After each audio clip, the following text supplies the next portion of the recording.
The cold wind howled through the dimly lit streets of Chicago as Daniel Carter tightened his grip on the strap of his duffel bag. His breath formed small clouds in the air as he walked toward the train station, his heart heavy with a decision that could change everything. For 8 years, Daniel had poured his soul into Stratford & Sons, one of the biggest financial firms in the country. He started as an intern, working late nights, sacrificing weekends, and putting his personal life on hold. Promotions came, but so did the compromises. He watched colleagues cut corners, clients manipulated for profits, and ethical lines blurred in the name of success. At first, he convinced himself it was just business.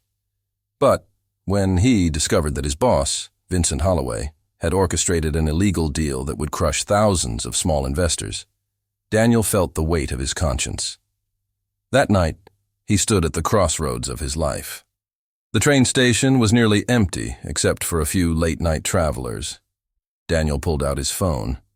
A single text from Vincent flashed on the screen. "We need to talk. Don't do anything stupid." His fingers hovered over the reply button, but he hesitated. He had already drafted his resignation letter. He could walk away, leave it all behind.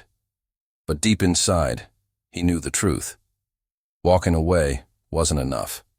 He had to stand his ground. A memory surfaced.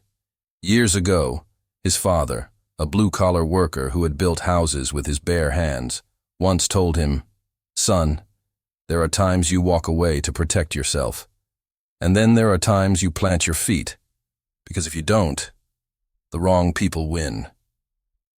Daniel clenched his jaw. His father had never backed down from a fight when it mattered. He wasn't going to either. The next morning, Daniel walked into the office with his resignation letter in one hand and a USB drive in the other. The drive contained every piece of evidence needed to expose Vincent's fraud. His heart pounded as he stepped into Vincent's office. Vincent leaned back in his leather chair, smirking. "I was hoping you'd be smarter, Daniel. You're good at what you do. Don't throw it all away." Daniel placed the USB drive on the desk. "You stole from people who trusted you. I won't be a part of it." Vincent chuckled, shaking his head. "You have no idea what you're getting into." "I know exactly what I'm doing," Daniel shot back. "The SEC will have everything they need by the end of the day." Vincent's smirk vanished. "You do this, and you'll never work in finance again." Daniel exhaled. He had worked too hard to get here, but if being successful meant being corrupt, then he didn't want it. "I'll find another way," he said, turning toward the door. Walking out of that office, Daniel felt lighter, but the battle had just begun.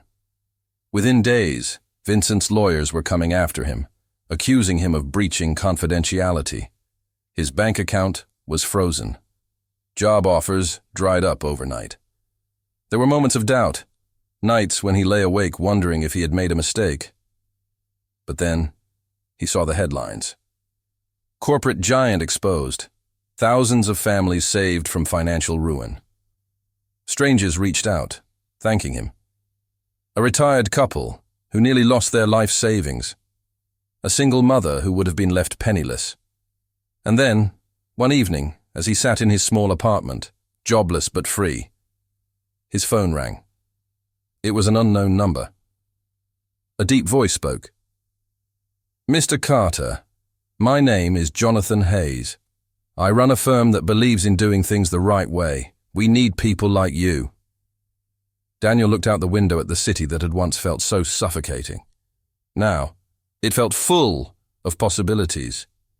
He had walked away from a toxic life. He had stood his ground for what was right. And now, a new door had opened. He had chosen wisdom, and wisdom had chosen him back.